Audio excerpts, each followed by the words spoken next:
வழக்கம் போல் மார்க்கெட் அப்டேட்டில் இருந்து ஆரம்பிப்போம். இந்தியன் இண்டெக்ஸ் நிஃப்டி 50 சோஃபார் இந்த வருடம் 1.25% கீழே போயிருக்குது. போன செப்டம்பர் மாத கடைசியில் ஆல் டைம் ஹை 26,270க்கு மேலே போச்சு. இப்போ அந்த ஆல் டைம் ஹையில் இருந்து 11% டவுன். அதுக்கு ரெண்டு முக்கிய காரணம் இருக்குது. ஒன்று, கடந்த 2 குவார்ட்டராக கார்ப்பரேட் ஏர்னிங்ஸ் அவ்வளோ இம்ப்ரெசிவாக இல்லை. இன்னொன்று, எஃப்ஐஐஸ்னு சொல்லப்படுற ஃபாரின் இன்ஸ்டிடியூஷனல் இன்வெஸ்டர்ஸ் அவங்க இந்தியன் எக்ஸ்போஷரை குறைச்சிருக்கிறாங்க. அவங்களோட எமர்ஜிங் மார்க்கெட் எக்ஸ்போஷருக்கு இந்தியாவில் நிறைய இன்வெஸ்ட் பண்ணியிருந்தாங்க. ஆனால் கடந்த 6 மாதமாக சைனா அவங்க பொருளாதாரத்தையும் ஸ்டாக் மார்க்கெட்டையும் தூக்கி விடுறதுக்காக இன்ட்ரெஸ்ட் ரேட்டை குறைக்கிறது, கவர்மெண்ட் ஸ்பெண்டிங்கை அதிகமாக்குறது அப்படின்னு நிறைய ஸ்டிமுலஸை செயல்படுத்திட்டு இருக்காங்க. சைனீஸ் மார்க்கெட்டோட பிஇ ரேஷியோ 11-12 இருந்துச்சு. இந்தியன் மார்க்கெட்டோட பிஇ ரேஷியோ 24 கிட்ட இருந்துச்சு.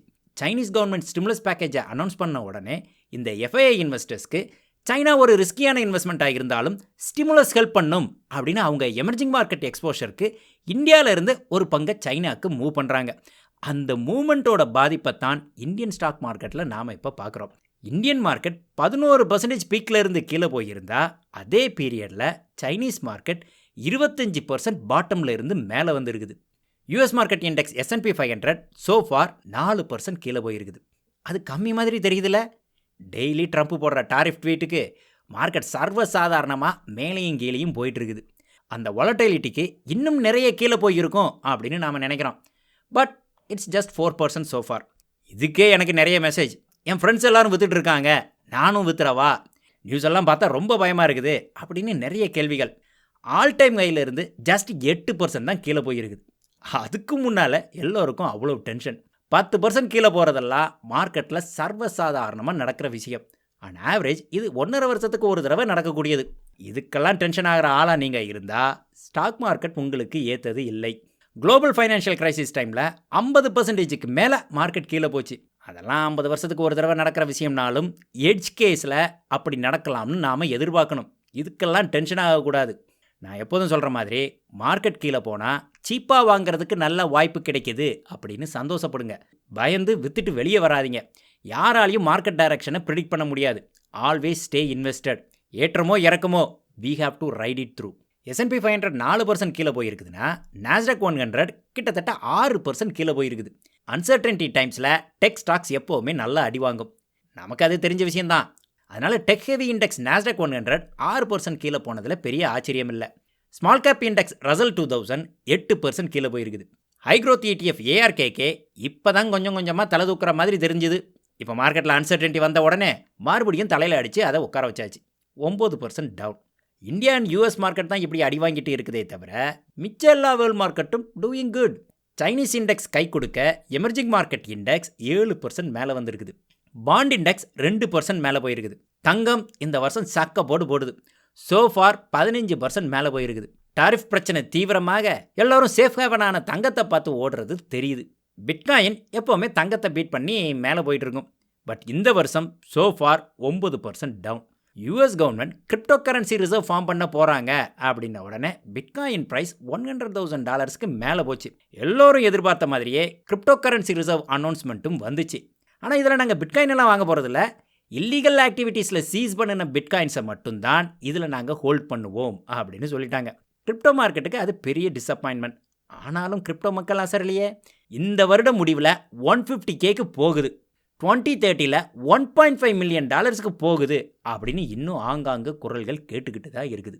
போன வாரம் ரிலீஸ் ஆன US இன்ஃப்ளேஷன் ரிப்போர்ட்டை பார்த்தா சர்ப்ரைஸ். எல்லோரும் 2.9% இன்ஃப்ளேஷன் வரும்னு எதிர்பார்த்துட்டு இருந்தா 2.8% அப்படின்னு ரிப்போர்ட் வந்திருக்குது.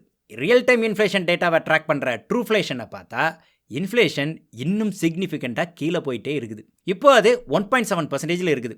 அடுத்த மாதம் அஃபிஷியல் CPI ரிப்போர்ட்டில் இன்ஃப்ளேஷன் 2.5% அல்லது அதுக்கும் கீழே கூட போயிருக்கலாம். இன்னும் கனடா மெக்சிகோக்கு டாரிஃப்ஸ் எஃபெக்டிவ் ஆகலை. அது அடுத்த மாதம் எஃபெக்டிவ் ஆச்சுன்னா அதோட இம்பேக்டை ஃபியூச்சர் இன்ஃப்ளேஷனில் நாம் பார்ப்போம். ஸோ இப்போதைக்கு குறையிற இன்ஃப்ளேஷன் அந்த டாரிஃப்ஸ் மாற்றத்தினால வர்ற இன்ஃப்ளேஷனுக்கு ஒரு குஷன் கொடுக்கும் அப்படின்னு நாம் எதிர்பார்க்கலாம்.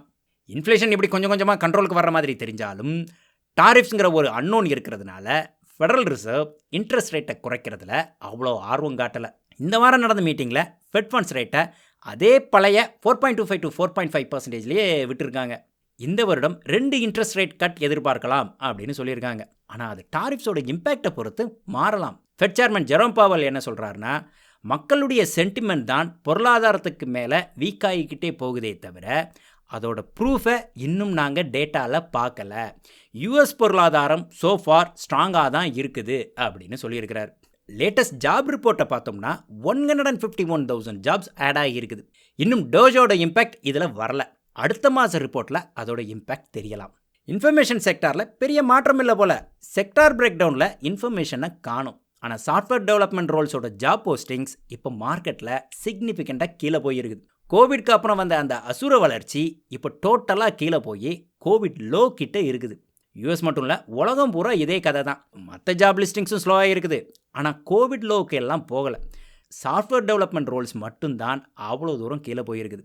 2022 கிரேசியாக ஹையர் பண்ணதுக்கு இப்போ சடன் பிரேக் அடித்து ஸ்லோவாக இருக்கிறாங்க. ஏஐ வளர்ச்சி, ரிசெஷன் பயம், ஓவர் ஹையரிங் அப்படின்னு நிறைய காரணங்கள். ஜென்ரல் சாஃப்ட்வேர் டெவலப்மெண்ட் ரோல்ஸில் தான் இந்த மாற்றத்தை பார்க்குறோமே தவிர ஃபின்டெக் இன்ஜினியர்ஸ், ஏஐஎம்எல் இன்ஜினியர்ஸ்னு ஸ்பெஷலைஸ்டு ரோல்ஸ் எல்லாம் இன்னும் ஹை டிமாண்டில் தான் இருக்குது. இப்போ மார்க்கெட்டில் இருக்கிற அன்சர்டனிட்டி குறையிற வரைக்கும் ஐடி ஜாப் மார்க்கெட் இப்படித்தான் இருக்கும் அப்படின்னு நாம் எதிர்பார்க்கலாம். போன மாதம் என்விடியா அவங்களோட குவார்டர்லி ரிசல்ட்ஸை அனௌன்ஸ் பண்ணாங்க. வழக்கம் போல் அதுவும் ஒரு ப்ளோ அவுட் ஏர்னிங்ஸ் ரிப்போர்ட்.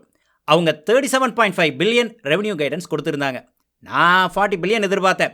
ஆனால் அவங்க 39.3 பில்லியன் ரிப்போர்ட் பண்ணியிருக்கிறாங்க. என் எக்ஸ்பெக்டேஷனுக்கு கொஞ்சம் கீழே வந்தாலும் still amazing growth. Revenue and net income அது பாட்டுக்கு செங்குத்தாக மேலே போயிட்டே இருக்குது. அதுலேயும் குறிப்பாக டேட்டா சென்டர் ரெவன்யூ பிச்சுக்கிட்டு மேலே போகுது. அவங்க காம்படிஷன் AMD அண்ட் இன்டெலோட டேட்டா சென்டர் ரெவன்யூ க்ரோத்தை பார்த்தா இவங்க பெரிய மலை மாதிரி இருக்கிறாங்க, அவங்க சிறு மேடு மாதிரி தெரிகிறாங்க. இந்த வாரம் GPU டெக்னாலஜி கான்ஃபரன்ஸில் ஜென்சன் அவரோட கீனோட் ப்ரெசன்டேஷனில் நிறைய இன்ட்ரெஸ்டிங்கான விஷயங்கள் சொல்லியிருக்கிறார். ஹைப்பர் ஸ்கேலர்ஸ்னு சொல்லப்படுற மைக்ரோசாஃப்ட், ஆல்ஃபபெட், அமேசான், மெட்டாக்கு மட்டும் போன வருடம் 1.3 மில்லியன் ஹாப்பர் GPUs டெலிவர் பண்ணியிருக்கிறாங்க. ஆனால் இந்த வருடம் 2025 மார்ச் மாதம் தான் வந்திருக்குது. ஆனால் அதுக்கு முன்னால் 3.6 மில்லியன் பிளாக்வெல் GPUஸை அந்த ஹைப்பர் ஸ்கேலர்ஸ்க்கு டெலிவர் பண்ணியிருக்கிறாங்க. மார்க்கெட்டில் லேட்டஸ்ட் GPUஸ்க்கு அவ்வளோ டிமாண்ட். அது மட்டும் இல்லை, எல்லோரும் பயந்த மாதிரி டீப்சிக் ரீசனிங் என்விடியாவுக்கு த்ரெட் இல்லை, அது ஒரு வரம் அப்படின்ன மாதிரி டீப்சிக் மாதிரிப்பட்ட ரீசனிங் ஏஐக்கு ஜென்சன் எதிர்பார்த்ததை விட 100 மடங்கு அதிக கம்ப்யூட்டேஷனல் பவர் வேணும் அப்படின்னு அவர் சொல்லியிருக்கிறார். இவர் சொல்கிறத வச்சு பார்த்தா இப்போதைக்கு GPU டிமாண்ட் குறையிற மாதிரி தெரியல. அவங்க டெவலப்மெண்ட் பைப்லைனும் ஸ்ட்ராங்காக இருக்குது. 2026 next generation GPU Rubin, 2028 Feynman அப்படின்னு அவங்க இனோவேஷன் பைப்லைனை பார்த்தா இப்போதைக்கு இவங்க ஸ்லோ ஆகிற மாதிரி தெரியல. காம்படிஷன் கேட்சப் பண்ணுறதும் ரொம்ப கஷ்டம். இப்போதைக்கு இவங்களுக்கு இருக்கிற பெரிய ரிஸ்க் ட்ரம்ப் டாரிஃப்ஸ்னால் வரக்கூடிய ரிசெஷன் வந்தால் ஹைப்பர் ஸ்கேலர்ஸ் மட்டும் இல்லை, எல்லோருமே அவங்க கேபெக்ஸ் ஸ்பெண்டிங்கை சிவியராக கட் பண்ணுவாங்க. அது ஒரு பெரிய ரிஸ்க். ஆனால் ரிசெஷன் வந்தாலும் என்விடியா ஷைன் பண்ணுறதுக்கு நிறைய வாய்ப்புகள் இருக்குது. ஏன்னா GPU அப்கிரேடில் ஸ்லோ ஆனால் காம்படிஷனை பிடிக்கிறது கஷ்டம் அப்படின்னு ஹைப்பர் ஸ்கேலர்ஸ் நினைக்கலாம். அதனால் அவங்க ஸ்பெண்டிங் ஸ்லோ ஆகாது அப்படின்னு நான் நினைக்கிறேன். பட் ஹூ நோஸ், என்ன வேணால் நடக்கலாம். ஏர்னிங்ஸ் ரிலீஸ் ஆனப்போ மார்க்கெட் பழைய ஃபார்வர்ட் PE 45 மல்டிபிளாக கொடுத்துருந்தா ப்ரைஸ் $158க்கு போயிருக்கும். ஆனால் டிமாண்ட் குறையுமோ அப்படிங்கிற பயத்தில் மல்டிப்பிளை 39க்கு கொண்டு வந்துச்சு. இப்போ ரீசன்ட் டைம்ஸில் வந்த ரிசெஷன் பயத்தில் மல்டிப்பிளில் 33க்கு கொண்டு வந்திருக்குது. அடுத்த குவார்ட்டர் கைடன்ஸ் 43 பில்லியன்னு சொல்லியிருக்கிறாங்க. கண்டிப்பாக 45 பில்லியன் ரிப்போர்ட் பண்ணுவாங்க. 35 மல்டிபிள்னா ப்ரைஸ் $141க்கு போகணும். இதே ரேட்டில் வளர்ந்துட்டு இருந்தால் by the end of the year market நார்மலுக்கு வரலாம். மறுபடியும் 40 மல்டிப்பிளில் கொண்டு வரலாம். அப்படி மல்டிபிள் 40க்கு போனால் இயர் ரெண்டுக்குள்ளே 197க்கு ப்ரைஸ் போகணும். நாம் நினைக்கிற மாதிரியே மார்க்கெட் பிஹேவ் பண்ணுது. It has its own mind. என்ன நடக்குதுன்னு பொறுத்து இருந்து பார்ப்போம். கன்சர்வேட்டிவான இன்வெஸ்டர்ஸ் எல்லாம் என்விடியாவை நினச்சி கூட பார்க்காதீங்க. அதோட டெய்லி மூவ்மெண்ட் ஹார்ட் அட்டாக் கொடுக்குற அளவுக்கு வாலட்டைலாக இருக்கும். அதுவும் ரிசெஷன் எல்லாம் வந்தால் என்விடியா மாதிரிப்பட்ட செமிகண்டக்டர் ஸ்டாக்ஸ் எல்லாம் தர்ம அடி வாங்கும். அதனால் தம்பி மண்டபத்திரம். அப்புறம் வால்மார்ட் ஹெட் குவார்ட்டர்ஸ் இருக்கிற பென்டன்வில்ல இருந்து நம்ம தமிழ் மக்கள் எல்லாம் சேர்ந்து ஒரு பர்சனல் ஃபைனான்ஸ் செமினார் நடத்தித்தாங்க அப்படின்னு என்னை கூப்பிட்டுருந்தாங்க. என்ன ஒரு 40-50 பேர் வருவாங்களா அப்படின்னு போனால் எனக்கு பெரிய ஆச்சரியம்.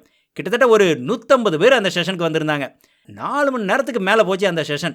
நல்ல இன்ட்ராக்டிவான செஷன். இந்த மாதிரி செஷன் எல்லா ஊர்லேயும் பண்ணணும்னு எனக்கு ஆசை இருந்தாலும் தனியால் என்னால் இதை பண்ண சாத்தியமே இல்லை. பென்டன்வில்ல மணிவண்ணன் மற்றும் ஜெகன் அவங்க குரூப் ஆஃப் வாலண்டியர்ஸ் கூட சேர்ந்து சூப்பராக இந்த செஷனை ஆர்கனைஸ் பண்ணியிருந்தாங்க. இதில் 3 மணி நேரம் ட்ரைவ் பண்ணி வந்தெல்லாம் ஹலோ சொல்லிட்டு போனாங்க 2 பேர். செம அனுபவம். Thank you every one. அடுத்த சொல்ல பார்ப்போமா? பாய்.